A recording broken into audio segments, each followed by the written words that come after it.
ছোট্ট বন্ধুরা, আমি তোমাদেরকে ক্লাস 5-এর অঙ্ক সমাধান করে দেখাবো। তোমাদের যদি ভালো লাগে এই চ্যানেলটাকে সাবস্ক্রাইব করবা এবং আমার সঙ্গে পাশে থাকবা।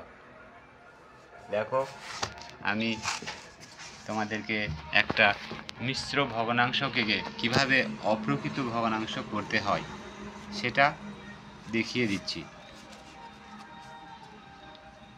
3 ক 3 পূর্ণ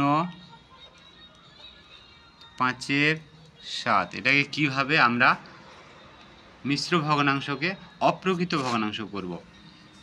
এই যে 3 পূর্ণ 5/7 একে এই কোণাকুনি গুণ করব, তাহলে 3 × 7 = 21, আর উপরে যেটা 5 আছে উপরের সংখ্যাকে আমরা যোগ করব। তাহলে 3 × 7 = 21 আর 5 21 22 23 24 25 26। এই 26টা লিখব উপরে, আর নিচে থাকবে এই 7টা। এটাই হয়ে যাবে অপ্রকৃত ভগ্নাংশ। বুঝতে পারলে?